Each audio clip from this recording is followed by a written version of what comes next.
Você é responsável por produzir alimentos para o mundo em uma área maior do que a Itália, Portugal e Reino Unido juntos. A União Europeia toda de preservação ambiental. Somos o agro que produz e preserva. Na Adamar, somos inspirados em você, agricultor. O agricultor que impulsiona e exporta. O agricultor que emprega e alimenta. O agricultor que inova e não para. Nosso muito obrigado a você que nos orgulha e semeia o futuro. 28 de julho, Dia do Agricultor. Adamar. Listen, Learn, Deliver. Muito bom dia, agronegócio. Sexta-feira, 28 de julho de 2023, Dia do Agricultor. Feliz Dia do Agricultor para você que nos acompanha todos os dias, que está aí nessa, que é uma das mais importantes, talvez a mais importante atividade de todas, né? Ou uma das, vamos colocar uma das para a gente não ficar, né, tão lá em cima. Mas parabéns para você, agricultor, agricultora, para você, produtor rural, que leva esse país adiante, que faz a roda da nossa economia girar de forma tão pujante e sem parar, né? Você que durante a pandemia não parou, você que diante das intempéries não para, e para você que a resiliência é algo inerente à sua atividade, né? Então, nós somos muito gratos por podermos trabalhar para vocês, produtores rurais, por vocês, produtores rurais, agricultores do Brasil, de todos os tamanhos, de todas as culturas, de todos os setores, de todas as cadeias. Então, feliz seu dia, feliz todos os dias e parabéns pelo trabalho que desempenha. O Notícias Agrícolas é atualmente um dos maiores portais, o maior portal de agronegócio da América Latina, exclusivo, uma mídia de nicho para este setor, não por muitos motivos, mas sem sempre desviar o foco do principal, que é falar com uma classe que precisa de informação por estar tão exposta, não é? Então, esse é o nosso objetivo sempre por aqui. Atualmente, o Brasil conta com aproximadamente 5 milhões de agricultores, de produtores rurais, talvez um pouco mais do que isso, né? Esses são os números do último censo do IBGE, em torno dessa atividade. Então, são 5 milhões de produtores gerando divisas, gerando emprego, gerando dignidade, promovendo sustentabilidade, promovendo tecnologia, ciência, pesquisa e inovação. Nós temos no Brasil, dos nossos 66% de terras preservadas, mais de 25% estão em propriedades rurais, o que mostra o seu desempenho para a nossa sustentabilidade, para a vanguarda do Brasil em atividades tão determinantes, em setores tão determinantes. Então, feliz Dia do Agricultor para você, e claro que eu já vou aqui fazer o convite para que você, terminando o Bom Dia Agronegócio, continue conosco, porque hoje é o grande dia que nós vamos conhecer as campeãs do Prêmio Melhor História de um Agricultor. São 5 mulheres concorrendo, né? 5 mulheres na finalíssima, 5 produtoras rurais de diversas partes do Brasil. Nós fizemos, né, uma primeira seleção ali, nós recebemos 75 lindas histórias. Depois nós tivemos uma seleção ali pelos nossos embaixadores, né? Esse ano nós tivemos um timaço de embaixadores e eles fizeram então ali, né, numa banca, escolheram essas 5 mulheres que foram para a finalíssima, e depois passamos por votação popular, e hoje a gente vai conhecer o resultado às 10 horas, horário de Brasília, a nossa transmissão ao vivo com a apresentação de Alexander Horta no prêmio Melhor História de um Agricultor, e também estará conosco João Batista Olive, nosso fundador, nosso farol aqui no Notícias Agrícolas, e o jornalista que dá o nome ao troféu deste prêmio, troféu João Batista Olive. E aí a primeira colocada vai ganhar um celular de última geração, a segunda vai ganhar um notebook, a terceira vai ganhar um tablet, uma loucura total, muitos prêmios. Então a gente está aí na terceira edição, recorde, né, das edições todas, com o número de histórias, e como eu falei, lindas histórias que a gente espera continuar contando nas edições seguintes. A gente está te esperando às 10 horas, horário de Brasília, Alexander Horta e toda a sua elegância. Já passei ali no outro estúdio, o Alexander Horta está garboso para fazer a apresentação desse prêmio e dedicando a você que está aí do outro lado. Feliz Dia do Agricultor, portanto. Vamos juntos, senhoras e senhores? Olha só. Não se esqueça que aqui ao seu lado tem um chat, uma janelinha, onde você pode participar, mandando a sua pergunta, seu questionamento, suas dúvidas. Se ficar alguma dúvida sobre alguma notícia que eu dei, alguma coisa que eu falei, manda para nós por aqui, manda para nós também de onde você está falando, de onde você está nos ouvindo. A gente quer a sua participação. Tá certo assim? Agora são 9 horas, 11 minutos pelo horário oficial de Brasília. Antes de começarmos, eu te lembro que o Bom Dia Agronegócio tem o apoio da Cochupé, a maior cooperativa de cafeicultores do mundo, e que nos apoia também pelos bastidores, Letícia Guimarães, garantindo a nossa interatividade. Vamos nessa? Primeira coisa, rodada de preços, vamos contextualizar a sua sexta-feira, contextualizar o Dia do Agricultor em termos de preços e de mercados, porque isso é importante para você também. Então vamos lá, Bolsa de Chicago para começarmos. Soja cai 0,7%, 13 dólares 87 centavos por bushel, tem o contrato novembro. No milho, 5 dólares e 33, queda de 1,3%. No trigo, a baixa de 1,9% para 6 dólares e 98 cents por bushel. Ainda em Chicago, vamos checar também os derivados da soja, onde perde 1,5% o farelo para 409 dólares e 30 centavos por tonelada curta. O óleo sobe um pouquinho, 0,1% para 62 cents mais 14 por libra-peso. Vamos checar ainda a Bolsa de Nova York para soft commodities. O café tem novas baixas, 1 dólar e 60 mais 55 por libra, 0,6% de queda. O açúcar, 23 cents mais 96, cai 1,9%, despenca hoje não só em Nova York, mas também em Londres, é um dos nossos destaques. Já já a gente fala um pouquinho mais do mercado de açúcar. No algodão, nós temos alta de 0,9%, 85 cents mais 10 por libra-peso, e nós temos ainda no petróleo, e aí a gente começa com o petróleo a checar os demais grupos de commodities, vamos para as energéticas e metálicas agora. No petróleo WTI, a gente tem 80 dólares e 3 centavos por barril, uma pequena queda de 0,07%. No Brent, nós temos 83 dólares e 66 centavos, a baixa é de 0,2%. Lembra você que o Brent é referência para o quadro global de oferta e demanda, o Brent que é negociado em Londres. Gás natural, hoje subindo 1,3%. Aliás, vou puxar aqui um gancho na questão do gás, porque atenção aos preços da ureia. Os preços da ureia subiram agressivamente nos últimos dias, mais de 40% nos últimos 30 dias.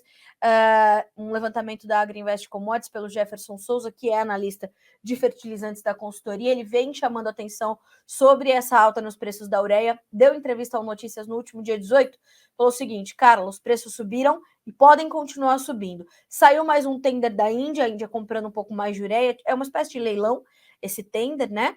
Então, veio esse tender da Índia, que estava previsto, se confirmou, e a Índia esteve presente de forma considerável, e o Egito está cortando a sua produção. Está tirando gás natural de fazer ureia para atender ali outros mercados, principalmente o mercado de energias, e nessa situação a gente vê a diminuição da produção de ureia egípcia, o que estreita a oferta no mercado, promove essa continuidade das altas. Aqui para o milho safrinha, 24, os preços da ureia já estão ali numa relação de troca desfavorável, até porque continuam a subir os preços da ureia e os preços do milho não respondem com altas tão pouco próximas das baixas que se registram para os preços da ureia. Então, é preciso. Hoje eu vou trazer um pouquinho mais de. Eu falei. Um pouquinho mais de. Eu achei que eu tinha me confundido aqui numa data, mas estou só recebendo uma informação bem importante aqui do meu editor. Nós começamos o Bom Dia Agro com mais de 2.000 pessoas nos acompanhando. Acho que é o recorde dos recordes nessa sexta-feira. Talvez seja pelo Dia do Agricultor, né, Cris? Estamos aí comemorando, então tivemos esse recorde. Obrigada, viu, senhoras e senhores? Para mim, fico até emocionada, né, de pensar que tenho feito um trabalho que os agrada, e sendo nesse dia, fico ainda mais feliz. Obrigada. Perdi até o meu rumo aqui. Mas, enfim, eu falava sobre os preços da ureia.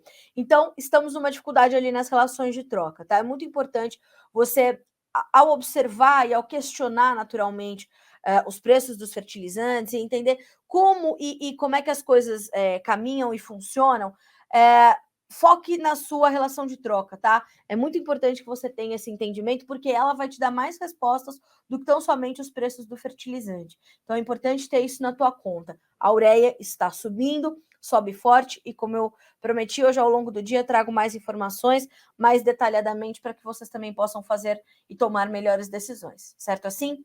Ótimo, 9 horas 15 minutos. Vamos checar aqui, vamos continuar aqui com os nossos preços. Ouro, 0,5% de alta, a prata sobe 0,3%, o cobre 0,7% de ganho. Enquanto tudo isso acontece, o dólar index cai 0,3%, 101.265 pontos. Percebam que hoje não é um dia de caminho comum para todas as commodities. Nós temos ali direções diferentes para as metálicas, para as energéticas, para as agrícolas. Entre as agrícolas, nós temos caminhos diferentes também, e a gente vai contextualizando para você ao longo desta edição. O que você precisa saber, e antes de trazer as nossas manchetes, eu vou puxar e relembrá-los de uma entrevista que fiz ontem com o professor Leonardo Trevisan, especialista em geopolítica internacional, em economia internacional, e ontem foi uma entrevista muito importante e muito significativa para o atual momento, porque eu iniciei a minha entrevista pensando em focar na questão, naturalmente, da escalada da guerra na Ucrânia, porque o que a gente tem visto nos últimos dias é a Rússia atacar pontos nevrálgicos de produção de alimentos e escoamento dos produtos agrícolas ucranianos. Então, saiu do acordo, primeira coisa, saiu do acordo ali do Mar Negro na última semana. Na sequência, realizou uma série de ataques em dias consecutivos a portos marítimos, e aí começou a atacar os portos do rio Danúbio, né, na Ucrânia, os portos fluviais, que são ali a principal rota alternativa, já comprometida pelo calor. Então, os níveis no rio Danúbio, né, os níveis de água estão baixos, o que faz com que os navios e as barcaças não possam navegar com a sua capacidade total. Isso já traz um atraso, uma preocupação.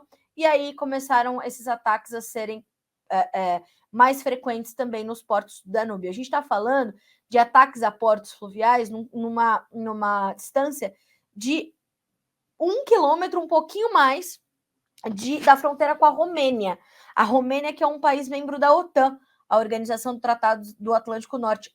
Imagine você se a Romênia é atacada, se a Romênia é atingida, ao passo em que um país da OTAN seja atacado, seja atingido, a regra é todos os outros têm que responder. Percebam o perigo. E aí o professor Trevisan detalhou, claro, com brilhantismo, como sempre, em suas análises, essa condição da guerra, o que deixa os mercados muito tensionados, voláteis, e principalmente os mercados de commodities, porque apesar de tudo o que está acontecendo, as pessoas não deixam de comer, as pessoas não deixam de usar fibras, as pessoas não deixam de usar energias, então precisam se vestir, precisam de combustíveis, precisam se alimentar, e as coisas continuam correndo, a demanda continua presente, principalmente saindo da Ucrânia, de países mais pobres. E já vou chegar na minha primeira manchete, que é uma pressãozinha dos líderes africanos sobre o Vladimir Putin. Já a gente fala sobre isso. Mas mais do que isso, nós vimos, então, o professor Trevisan conectar isso com algumas outras situações importantes. Vladimir Putin vai à China em outubro, relacionando-se com Xi Jinping de forma forte e considerável, um sinal de alerta gigantesco para o mundo. Numa outra ordem mundial, quando a Rússia estava lá isolada no Oriente, sem ser amiguinha da China, era uma situação. Agora, uma potência como China, uma potência em potencial, como é a Rússia, uma potência bélica, né? Uma potência ali com o Vladimir Brandalize outro dia estava explicando, a gente estava sendo descoberto no Brasil, a frota de guerra dos russos já era uma coisa louca. Então percebam, né? Uma potência bélica, uma potência econômica, as duas amigas, Xi Jinping, Vladimir Putin, no ano passado trouxeram a público que são e que firmaram uma amizade sem limites, fecha aspas, para os líderes russo e chinês, e nós temos, contabilizando mais nesta conta, guerra na Rússia, guerra na Ucrânia, Xi Jinping e Vladimir Putin, melhores amigos para sempre, E nós temos aumento das taxas de juros nos Estados Unidos, numa tentativa de conter a inflação. O Jerome Powell falando o seguinte: setembro vem mais aí, então vamos ter uma nova elevação nos juros americanos, maior nível dos últimos 22 anos.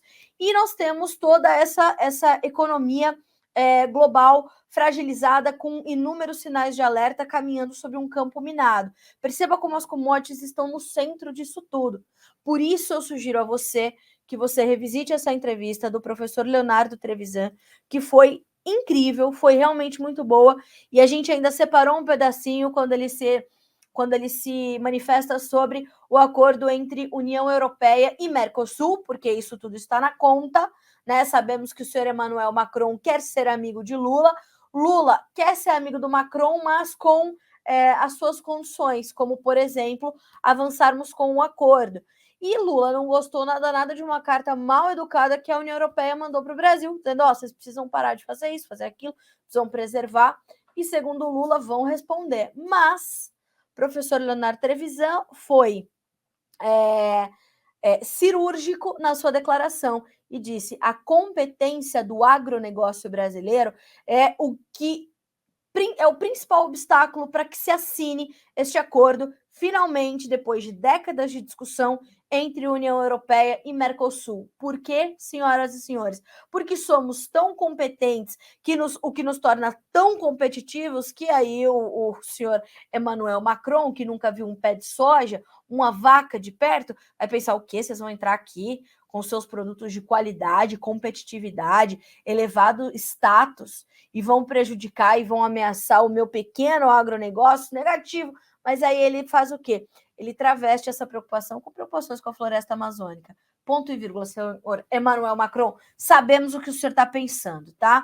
Então, o complexo cenário geopolítico tá difícil de... Não tá difícil de entender. Tá complexo, como eu falei. Então, vale a pena você revisitar essa entrevista, tá? Do professor Leonardo Trevisan, que fez toda uma ligação de pontos ali para garantir que você possa entender que momento é esse do mundo. O mundo está redesenhando a sua nova ordem mundial sem qualquer rumo ainda bem definido, tá? Uma gigante e ampla nuvem de incerteza sobre o globo, e a gente vai caminhando um dia depois do outro, não dá para prever a próxima hora, tá?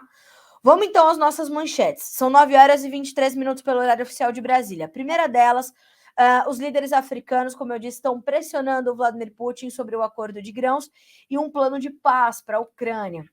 A notícia dá conta de que os líderes pressionaram o presidente da Rússia nessa sexta-feira para que avance com o seu plano de paz para acabar com a guerra na Ucrânia e renovar um acordo sobre a exportação de grãos ucranianos que Moscou abandonou na semana passada. E abre aspas para o presidente da República do Congo, o senhor Denis Nguesso, dizendo a Putin: a iniciativa de paz africana merece a maior atenção, não deve ser subestimada, fecha aspas. Mais uma vez, pedimos com urgência a restauração da paz na Europa. O presidente do Egito, Abdel Fattah al-Sisi, pediu à Rússia que volte ao acordo de grãos do Mar Negro, que Moscou se recusou a renovar na semana passada, e permitiu que a Ucrânia exportasse grãos em seus portos apesar da guerra. Sisi, cujo país é um importante comprador de grãos pela rota do Mar Negro, acabei de falar isso, disse na cúpula que era essencial chegar a um acordo sobre a retomada do pacto. Eles estão na cúpula ali do BRICS, né?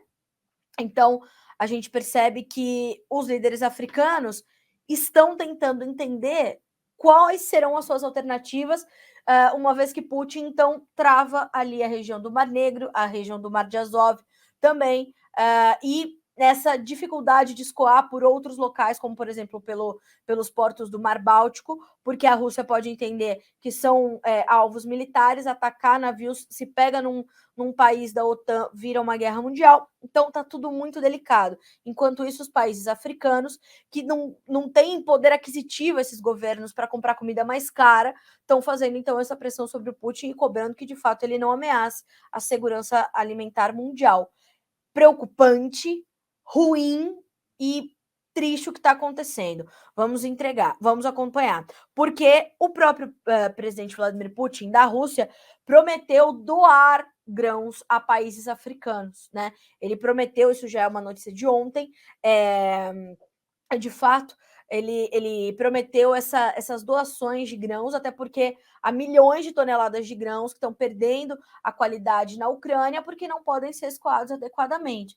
Então, veja que dicotomia que a gente vive, né? Tem comida, não dá, aí a Rússia, que poderia estar também a pleno comércio, não está, com o país onde ela pode atuar, não está, e aí vai fazer a doação de parte da sua produção, então, para países africanos. Uma loucura total. Vamos acompanhar, mas é um ponto importante da gente monitorar nesta sexta-feira e nos próximos dias. Bom, falamos de guerra, falamos da geopolítica, da macroeconomia, vamos falar de clima nos Estados Unidos? Pois é, por lá as preocupações maiores não são só as chuvas que estão ainda mal distribuídas, mas que devem ir melhorando nos próximos dias de acordo com as previsões e os modelos climáticos, mas ainda chuvas melhores sendo aguardadas, principalmente na região leste dos Estados Unidos, então ali estados como Illinois, Indiana, Ohio, Wisconsin, Michigan serão alguns dos estados mais beneficiados com essas chuvas que estão previstas para os próximos 5, 7 dias. Agora, o que mais preocupa é o calorão nos Estados Unidos, né? Nós estamos aí com cerca de 170 milhões de pessoas sob alerta de calor extremo nos Estados Unidos. Mais da metade da população norte-americana está em alerta devido ao calor extremo. De acordo com o Serviço Meteorológico dos Estados Unidos, há uma perigosa onda de calor que começou nessa quinta-feira, ontem, dia 27 de julho, no nordeste do país e continuará durante o final de semana. Está previsto que as temperaturas no nordeste dos Estados Unidos atinjam cerca de 38 graus Celsius. Com a umidade, a sensação térmica pode beirar 40 graus e meio até sábado. Grandes cidades como Washington, Filadélfia e Boston estão sob o aviso de calor. A medida visa orientar os residentes para que se protejam. Então, no centro dos Estados Unidos, esses avisos também estão em vigor, deste calorão, e parte do Vale do Mississippi, Vale do Ohio, Centro-Oeste, entre outras regiões do coração dos Estados Unidos, com temperaturas próximas e superiores a 38 graus. As expectativas é de que os termômetros alcancem algo entre 40 graus e meio e 43 graus já nesta sexta-feira, dia 28 de julho. Ao mesmo tempo, são esperadas chuvas e tempestades nas regiões que incluem os estados de Utah, Arizona, Colorado e Novo México. Né? Aí precisamos acompanhar. Por quê? Quando a gente olha para a safra americana, nós já sabemos que é uma safra muito fragilizada pelas condições de clima e, de fato, esse calor, que não é incomum para este período nos Estados Unidos, se soma a maio e junho de chuvas abaixo da média, o que faz com que os níveis de umidade nos solos americanos estejam também mais baixos do que o normal e, vivendo situações como essa, as plantas podem sentir ainda mais, principalmente estando nos seus estágios mais críticos de desenvolvimento. Então, formação de vagens e começar a encher grãos para soja, enchimento de grãos já para o milho e formação de espigas em algumas regiões ainda.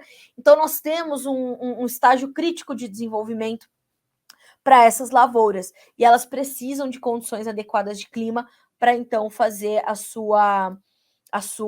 o seu pleno desenvolvimento. É uma preocupação de fato, é algo que traz essa preocupação constante, e esse mapa que vocês estão vendo ao meu lado, na verdade, ainda tá? Tá.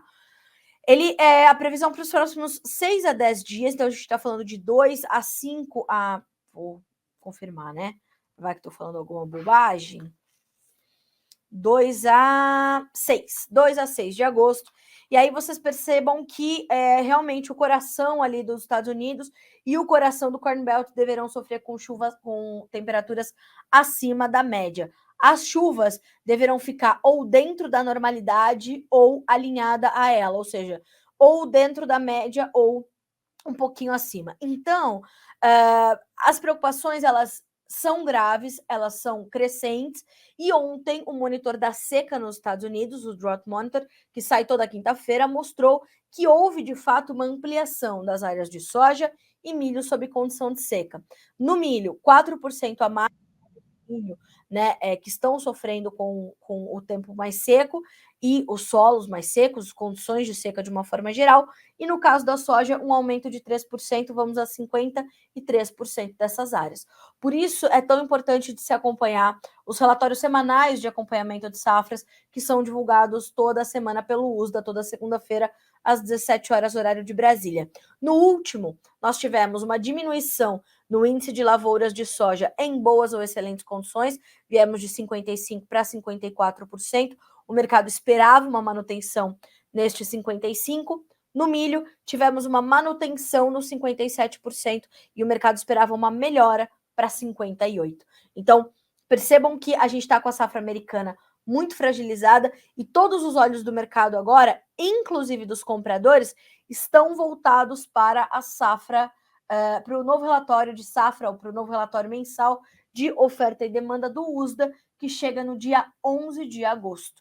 Então, em mais alguns dias, a gente vai conhecer esses novos números e vamos saber se vai vir efetivado ou não a preocupação maior, que é a redução na produtividade. O mercado espera que haja uma revisão para baixo, naqueles 52 bushels por acre ou 58 sacas por hectare para soja, são 185,3 sacas de milho por hectare também, que se espera vir para menos, justamente em função dessas condições de clima bastante preocupantes. Então, vamos olhar para isso, vamos entender e saber que o mercado já precificou uma parte disso e vai olhando, claro, para os fatores que estão ali na margem, porque já sabe quais são as previsões e que essa safra está bastante fragilizada e que será, como os analistas já têm apontado, uma safra abaixo da média. Isso precisa estar na conta. Vamos agora checar os mercados de soja, milho e trigo, porque os três estão realizando lucros nessa sexta-feira. Os três passam por um movimento de correção depois de uma semana que foi intensamente volátil, né? Foi realmente muito, muito agressiva a semana para o mercado de grãos, então é importante a gente acompanhar. Volto a dizer, tá, senhoras e senhores, vocês podem ir mandando aqui as suas dúvidas, suas perguntas, seus questionamentos, seus posicionamentos. É importante, tá? A participação de vocês abrilhanta ainda mais o Bom Dia Agro. Bom, 9 horas e 32 minutos. Vamos checar as cotações em Chicago. Nesse momento, soja cai de 9 a 18,5 pontos. Os contratos mais curtos perdem mais, os contratos mais alongados perdem menos. Então, esse spread ele vem numa correção também no mesmo nível em que veio a valorização na soja. Esse spread que eu me refiro é a diferença, né, entre as baixas que se observam no contrato agosto, por exemplo, que é o primeiro agora, o mercado spot, e o novembro, que é o mais negociado, mas é para novembro, mercado futuro, referência para a safra americana. O agosto agora tem 15 dólares e 13 cents, cai 18,5 pontos. O novembro cai 9,75 para 13 dólares e 88. O agosto subiu mais, subiu forte essa semana e continua acima dos 15. Por quê? Porque nós temos uma preocupação com a oferta americana, não tem soja disponível dos Estados Unidos para vender, né? Tanto que os compradores atentos a isso já estão comprando soja 23, 24. Essa semana, o USDA, o Departamento de Agricultura dos Estados Unidos, fez 3 novos anúncios de vendas e sempre para destinos não revelados. Eles têm essa premissa quando é necessário, eles chamam de unknown destinations, ou destinos desconhecidos, mas como são conhecidos apenas por eles, a gente traduz como destinos não revelados. Então, a gente está falando de um volume considerável e constante de compra que nós não vimos há algum tempo o USDA trazer esses anúncios. E todos esses anúncios que vieram na terça, na quarta e na quinta-feira trouxeram vendas da safra 23, 24 de soja para estes destinos não revelados, e o mercado especula ser a China. Ontem, ouvindo um analista internacional, ele dizia a um portal americano, a China está de olho nessa safra americana nova, que será menor do que o esperado, vai ser uma safra abaixo da média, o que faz com que a gente já comece a ver a China garantindo ali alguns volumes de compras para não ter que pagar mais caro se o preço vier a subir, e por isso os olhos da China também já estão voltados para o novo relatório mensal de oferta e demanda que o USDA traz no próximo dia 11. Então vejam como é um quebra-cabeça mesmo e as peças vão se encaixando. Então todos os olhos estão de fato voltados para essa nova data do USDA, 11 de agosto. Por isso que nós temos, então, essa diferença entre o contrato agosto, por exemplo, e o novembro. No milho, nós temos baixas que, nesse momento, variam acima um pouquinho dos 8 pontos nos contratos mais negociados. O setembro tem 5 dólares e 24 centavos por bushel, o dezembro 5,34, o março 5,45, o maio 5 dólares e 52, o trigo perde de 12,5 a 14 pontos e meio, também nos principais vencimentos.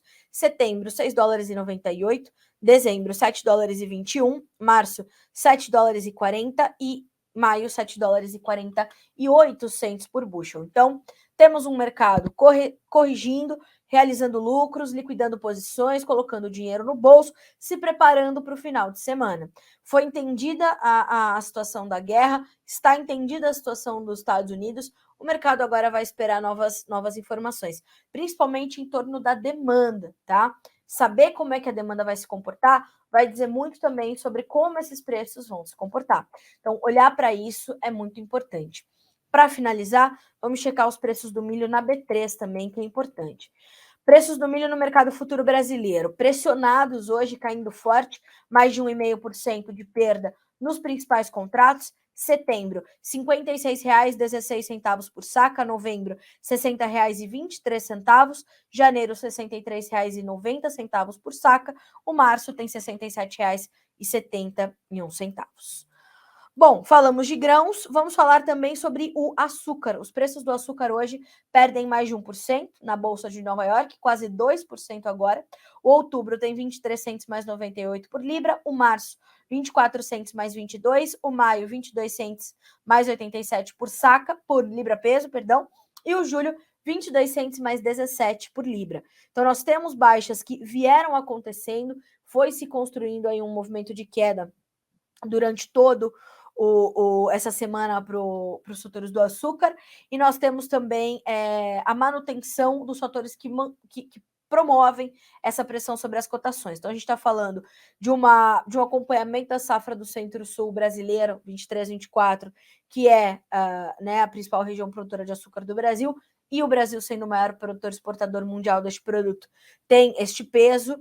A produção de açúcar na primeira metade de julho totalizou 3,2 milhões de toneladas, registrando um aumento de quase 9% em relação ao mesmo período do ano passado. Por outro lado, o clima na Ásia e na Europa, podendo minguar a oferta, né, de outras origens importantes também de produção, trazem algum equilíbrio para o mercado, perdão. Então, a gente vai olhando para isso e vai,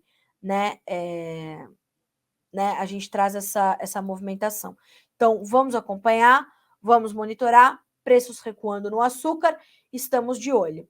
Ainda sobre o setor sucroenergético, eu quero destacar também sempre esse dilema que vivem as usinas, né, mas já muito acostumadas com isso, em ter uma safra mais açucareira ou uma safra mais alcooleira. Então, açúcar ou etanol. Mas, né, como a tecnologia está aí para te ajudar, para trabalhar a favor do produtor rural, a Xarnicol, uma das principais consultorias do setor sucroenergético mundo afora, lançou uma calculadora com variáveis importantes para auxiliar os agricultores e as usinas na decisão pela produção do açúcar ou do etanol. Olha aí que coisa boa, né? Baseado em suas premissas, produtores e usinas conseguem inserir na ferramenta, que foi anunciada pela trade inglesa, Xarnicol, os parâmetros para açúcar, preço em Nova York, diferencial VHP, frete e elevação, e no etanol, preço, CBIOS, o câmbio, e vão descobrir a paridade resultante. Nesse momento, a produção de adoçante está extremamente favorável no Centro-Sul. Por quê? Jonathan Simeão, que acompanha o mercado sucroenergético aqui no no Notícias Agrícolas, vem trazendo essa condição. Do comportamento da demanda, da demanda muito dependente do açúcar brasileiro em função da perda em outras origens produtoras. Então, o nosso açúcar está valorizado e a gente vai encontrando espaço para essa movimentação, ainda bem, né? Temos então a calculadora da Xarnicol lançada nesta semana, né? Anunciada nessa semana, mostrando nos seus cálculos essa produção de açúcar mais viável, mais favorável, mais rentável, naturalmente. 9h40 pelo horário oficial de Brasília. Tá chegando a hora, hein, senhoras e senhores? Em mais alguns minutinhos, a gente já vai começar a nossa transmissão aqui do Prêmio Melhor História de um Agricultor. E vamos conhecer as 3 campeãs, porque são 5 mulheres concorrendo na finalíssima. Alexander Horta, como eu falei, com todo o seu garbo e elegância aqui no estúdio do lado, prontíssimo. João Batista deve estar para chegar. Então, né, estamos acompanhando, estamos na expectativa e na ansiedade. Bom, falamos de açúcar, quero falar também sobre o café. Ontem a Virgínia Alves fez um levantamento das preocupações que a Cochupé, a maior cooperativa de cafeicultores do mundo, tem tido nesse momento sobre o mercado cafeeiro, do campo até a xícara, né? E quais são esses desafios, essas preocupações, o que aflige o produtor nesse momento e, naturalmente, a cooperativa também, que lida ali né, com os ânimos dos cafeicultores, né? Então a gente está falando, veja só o título da Virgínia: Cochupé reconhece preocupação com queda brusca na produtividade, espaço no mercado internacional e pede cautela, ressaltando ainda a urgência em aplicar tecnologia e inovação para garantir a recuperação da produtividade nas lavouras de arábica. Então esse levantamento veio ontem num fórum promovido pela Cochupé, que a Virgínia acompanhou. Vale a pena vocês também revisitarem essa notícia da Virgínia. Menu Notícias Café, tem ali, eu vou deixar para vocês aqui nos comentários o título dessa notícia, aqui nos comentários do YouTube, e assim vocês conseguem recuperar e entender como é que a Cochupé está vendo esse momento para a nossa cafeicultura e quais são as orientações que traz aos cafeicultores brasileiros, tá certo? 9h42 pelo horário oficial de Brasília. Bom, vamos falar um pouquinho sobre suinocultura.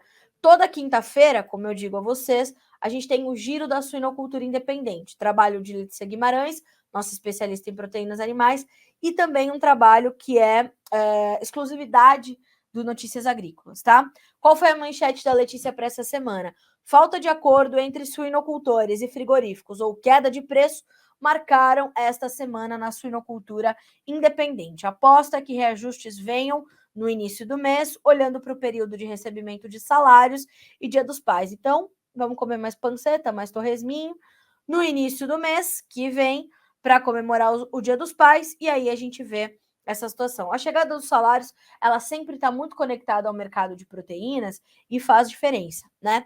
Aqui em São Paulo, o presidente da APCS, Associação Paulista dos Criadores de Suíno, o Valdomiro Ferreira disse: o mercado desta forma, em termos de bolsa, sai com preço em aberto. Os próximos dias serão decisivos para a formalização dos preços a serem praticados na semana que vem, na quinta-feira, dia 3 de agosto.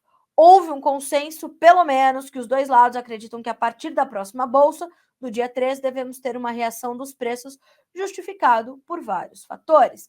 Vamos esperar esses reajustes, então, tomara que eles se confirmem. Bom, ainda falando sobre proteínas, quero lembrá-los que, nesse momento, nós temos uma carne de frango que é mais competitiva frente às suas concorrentes, carne bovina e carne suína, e segundo o CPEA, os preços da carne de frango estão recuando neste mês e, ao longo de julho, a grande quantidade dessa proteína disponível no mercado interno e a baixa demanda tem pressionado os valores. Por isso, esse aumento da competitividade fica mais atrativa para os consumidores. Nesse cenário, junto às variações nas cotações das proteínas concorrentes, leve baixa para a carne bovina e forte alta para a suína, a proteína de aves vem ganhando competitividade parcial deste mês frente ao anterior. Então, monitorar, acompanhar. Inclusive, ontem, o Alexander Horta, na sua entrevista com o especialista ali no mercado do boi, que agora foi o Iago Travagini, da Agrifato, fui buscar lá no fundinho da memória, falou justamente sobre isso. Ele diz assim, excesso de carne de frango como justificativa para a pressão sobre a arroba do boi gordo. E o Alex ainda te faz uma provocação. Veja os números da Agrifato e tire a sua própria conclusão. Queda do frango no varejo foi de 17% entre junho e parcial de julho, expressivo, enquanto a carne bovina recuou apenas 5% nesse mesmo intervalo. Ou seja, franguinho está mais barato, boizinho mais caro, o brasileiro vai ali se adaptando, normal que assim o faça, principalmente dia 28 de julho, a final de mês, né, minha gente? Aí vocês já viram. Bom, vamos seguindo aqui para a metadinha final para a parte final do nosso Bom Dia, mostrando para ti que o ministro Fávaro continua no Japão e continua ali trabalhando para fortalecer a imagem do agronegócio brasileiro, captando, ou com o propósito também de captar investimentos estrangeiros, mas tem focado muito em garantir e promover a reabertura do mercado japonês à produção brasileira, o comércio brasileiro de carne de frango, que foi temporariamente suspenso, as compras do Espírito Santo e de Santa Catarina, em função dos casos de gripe aviária por lá identificados em aves de subsistência. A gente precisa lembrar que o status de livre de gripe aviária do Brasil continua mantido, o nosso comércio continua trabalhando a pleno movimento. Eu falo isso quase todos os dias aqui. Aliás, nós tivemos um aumento, agora chegamos a 71 casos de gripe aviária, mais um em aves silvestres. Santa Catarina também. Mas nós precisamos lembrar que essa suspensão, mesmo que temporária, ela vai contra os protocolos da ONSA, que é a Organização Mundial de Saúde Animal. Então, o ministro Fávaro, representantes da BPA, da FPA, da Embrapa, estão na Ásia numa missão, estão no Japão, ficam até amanhã, de lá vão para a Arábia Saudita, mas vem promovendo, então, um trabalho para buscar a reabertura do nosso mercado. Os japoneses são o segundo maior comprador, são os segundos maiores compradores da nossa carne de frango, ficam atrás apenas dos chineses, e tem essa importância, né, forte. Santa Catarina é o segundo maior produtor de carne de frango do Brasil, fica apenas atrás do Paraná, e a gente vai acompanhando tudo isso por aqui. Enfim, estamos de olho. Ministro Fávaro está fazendo ali um bom trabalho no Japão e certamente vai voltar com boas notícias, vamos acreditar. Né? Fora que está tratando também de etanol, sustentabilidade, energias, enfim, falando sobre várias outras agendas, mercado de carbono, regulação do mercado de carbono e tudo mais, e tem uma agenda extensa no Japão, né, com líderes ali do setor, com secretários do governo e tudo mais. Então, reunião com grandes empresas, grandes grupos, boas notícias virão certamente. E para finalizar, as notícias desta sexta-feira, dia 28 de julho, dia do agricultor, a gente tem ainda notícias sobre o presidente Lula, que em recuperação após um procedimento médico, ele só deve voltar ao Palácio do Planalto na semana que vem, está despachando ali de onde pode. Ele fez um procedimento médico no quadril, tem sentido fortes dores, este senhor, aos 77 anos, né, já tem uma idade avançada, e ele passou por uma infiltração na última terça-feira para tratar de dores entre o fêmur e a bacia. A cirurgia para colocação de uma prótese no local deve acontecer em outubro. A expectativa é de que ele volte ao expediente normal no Planalto apenas na semana que vem, mas cumpriu agenda na residência oficial, realizando reuniões com o ministro Fernando Haddad, a pedido do próprio Lula, com o ministro Rui Costa, da Casa Civil, e uma das pautas desse encontro foi o pedido de Lula pelo fim das críticas ao economista Márcio Postman no comando do IBGE. Essas críticas vêm principalmente da ministra do Planejamento, Simone Tebet, não gostou nada da troca, porque acredita que o presidente anterior precisava cumprir ainda um ciclo de atividades, enfim. Então, Simone Tebet não gostou, aí Lula reúne ali o seu alto escalão e alinha as coisas para não ficar esse disse-me-disse que só bombardeia a imagem do governo, né? Então, vamos acompanhar. O último compromisso oficial foi o encontro com o ministro de Minas e Energias, Alexandre Silveira, com o presidente da Petrobras, Jean Paul Prats, e com a presidente da Caixa Econômica Federal, senhora Rita Serrano. Então, vamos acompanhar. E ele deve se reunir, deve ter uma reunião com o presidente eleito do Paraguai, Santiago Penha, nesta sexta-feira. 9 horas, 49 minutos pelo horário oficial de Brasília. João Batista Olive já chegou, tô sabendo que o André está me dizendo que ele está tomando um cafezinho para se juntar a Alexander Horta aqui, ó, no estúdio aqui atrás de mim, para lá dessa parede. E aí a gente vai, então, celebrar com você o Dia do Agricultor, te contar como é que surgiu o Dia do Agricultor, vamos falar dos nossos patrocinadores, da nossa iniciativa, aí mediação do brilhante Alexander Horta, que em mais alguns minutinhos já vai estar com vocês.